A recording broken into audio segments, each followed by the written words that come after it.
કચેરીને બોમ્બથી ઉડાવી દેવાની ધમકી મળી છે। ધમકીભર્યો મેલ મળતા જામનગર મનપામાં નાસભાગ મચી। અંદાજે 1000થી વધુ લોકોને કચેરીમાંથી બહાર કાઢવામાં આવ્યા છે। મનપા સ્ટાફ અને કામગીરી માટે આવેલા લોકોને બહાર કઢાયા।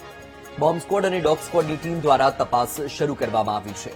તો આ દ્રશ્ય તમારી ટીવી સ્ક્રીન પર તમે જોઈ રહ્યા છો। જામનગર મહાનગરપાલિકાની કચેરીના છે। બોમ્બથી ઉડાવી દેવાની ધમકી મળી છે અને ત્યારબાદ તંત્ર એક્શનમાં આવ્યું છે। તપાસની કામગીરી હાથ ધરવામાં આવી છે। ધમકીભર્યો મેલ મળતા જ જામનગર મનપામાં ભયનો માહોલ છવાયો હતો। નાસભાગ મચી હતી। કામકાજના દિવસો છે અને વર્કિંગ આવર્સ એટલે મોટી સંખ્યામાં લોકો પણ કચેરીમાં ઉપસ્થિત। અંદાજે 1000થી વધુ લોકોને કચેરીમાંથી બહાર કાઢવામાં આવ્યા છે। આ એક્સક્લુઝિવ દ્રશ્યો વીટીવી ન્યૂઝ આપને બતાવી રહ્યું છે। મનપા સ્ટાફ અને કામગીરી માટે આવેલા લોકોને હાલ તો બહાર કાઢવામાં આવ્યા છે અને બોમ્બ સ્ક્વોડ અને ડોગ સ્ક્વોડની ટીમ દ્વારા તપાસ શરૂ કરવામાં આવી છે। હવે બોમ્બ સ્ક્વોડ અને ડોગ સ્ક્વોડની ટીમ દ્વારા તપાસ બાદ જે ખુલાસો સામે આવે છે તેના પર સૌ કોઈની નજર છે, કારણ કે અગાઉ પણ અનેક વખત એવા બનાવો બની ચૂક્યા છે કે ધમકીભર્યા ફોન આવ્યા હોય, ધમકીભર્યા મેલ આવ્યા હોય અને પછી એ અફવા નીકળે છે। એટલે હાલ તો આ મુદ્દે તપાસ શરૂ કરવામાં આવી છે। સાથે જ આ ધમકીભર્યો મેલ કોણે કર્યો છે એ દિશામાં પણ તપાસ શરૂ કરવામાં આવી છે। જામનગર મહાનગરપાલિકાને બોમ્બથી ઉડાવી દેવાની જે ધમકી છે તે મળતાની સાથે જ તંત્ર છે તે હરકતમાં આવ્યું છે। હું આપને દ્રશ્યોમાં બતાવીશ કે જામનગર મહાનગરપાલિકાના ઈમેલ એડ્રેસ પર મહાનગરપાલિકાને બોમ્બથી ઉડાવી દેવાની ધમકી મળતાની સાથે જ તંત્ર છે તે હરકતમાં આવ્યું। તો 1000થી પણ વધુ જે અરજદારો તેમજ જે કર્મચારીઓ હતા તેને સુરક્ષિત રીતે બહાર કાઢવામાં આવ્યા છે। તેમજ મહાનગરપાલિકાના જે બંને ગેટ છે તેની બહાર તમામ લોકોને સુરક્ષિત રીતે પહોંચાડી દેવામાં આવ્યા છે। તેમજ જે પોલીસ કાફલો છે તે ઘટના સ્થળે દોડી આવ્યો છે અને જામનગર મહાનગરપાલિકાની જે કચેરી છે તેમાં સઘન ચેકિંગ હાથ ધરવામાં આવ્યું છે। બોમ્બ સ્ક્વોડની ટીમ સહિતની જે ટીમો છે તેના દ્વારા સઘન ચેકિંગ હાથ ધરવામાં આવી રહ્યું છે અને સતત આજે ધમકી મળ્યા બાદ જે તંત્ર છે તે હરકતમાં આવ્યું છે। તેમજ અરજદારોને આજે મહાનગરપાલિકાએ ન આવવા માટે પણ જે અપીલ છે તે કરવામાં આવી રહી છે। જે બીજી તરફ વિગતો મળી રહી છે તે અનુસાર હાલ મહાનગરપાલિકા ખાતે જે ફાયર વિભાગની ટીમ સહિતની જે ટીમો છે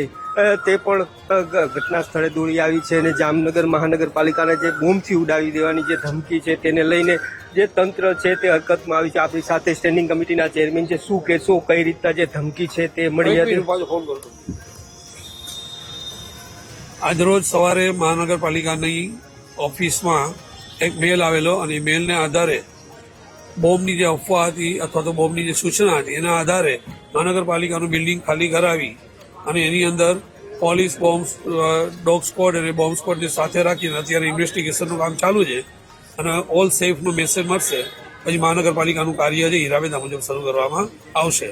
આ મેલ છે તે કેના પર આવ્યો હતો ને કોની જાણ કરી હતી? પેલા પ્રથમ મહાનગરપાલિકાની જે કમિશનરની ઓફિસ છે એની અંદર મેલ આવેલો અને એ મેલની સૂચના સાયબર ફ્રોડ શાખાને આપેલી છે અને એના પર એ લોકો ઇન્વેસ્ટિગેશન કરી અને આપણને જાણકારી આપશે ત્યારે આપણે વધારે વિશેષ માહિતી આપશું। તો મહાનગરપાલિકાને આ જે મેલ મળતાની સાથે જ જે તંત્ર છે તે હરકતમાં આવ્યું છે અને હાલ મહાનગરપાલિકામાં સતત જે ચેકિંગની કાર્યવાહી છે હાથ ધરવામાં આવી છે। Hiren Parmar, VTV news, Jamnagar. તો જામનગર બાદ સુરત પાલિકા કચેરીને પણ બોમ્બથી ઉડાવી દેવાની ધમકી મળી છે। પાલિકા કચેરીને બોમ્બથી ઉડાવી દેવાની ધમકી ભર્યો મેલ મળ્યો। ઉચ્ચ અધિકારીઓ સહિત પોલીસ કાફલો ઘટના સ્થળે પહોંચ્યો। ડોગ સ્ક્વોડ સહિતના ટીમો કચેરી ખાતે તપાસ અર્થે જોડાઈ છે। સુરત શહેરમાં અગાઉ પણ આવા ફ્રોડ મેલ મળી ચૂક્યા છે। સાયબર પોલીસ દ્વારા પણ આ મુદ્દે તપાસ શરૂ કરવામાં આવી છે। તો આપણે જણાવી દઈએ કે એક તરફ જામનગરમાં મહાનગરપાલિકા કચેરીને બોમ્બથી ઉડાવી દેવાની ધમકી મળી છે, ત્યારબાદ સુરત શહેરમાં પણ પાલિકા કચેરીને બોમ્બથી ઉડાવવાનો ધમકી ભર્યો મેલ મળ્યો છે। વધુ માહિતી મેળવીએ સંવાદદાતા ધ્રુવ સોમપુરા ફોન લાઈન પર છે। ધ્રુવ, સુરત મહાનગરપાલિકા કચેરીને બોમ્બથી ઉડાવી દેવાનો ધમકી ભર્યો મેલ, હાલમાં તપાસ શું ચાલી રહી છે, માહિતી શું? બિલકુલ, સુરત મહાનગરપાલિકાની કચેરીને પણ બોમ્બથી ઉડાવી દેવાની ધમકી ભર્યો એક મેલ મળ્યો છે, જેને લઈને અધિકારીઓ દોડતા થઈ ચૂક્યા છે।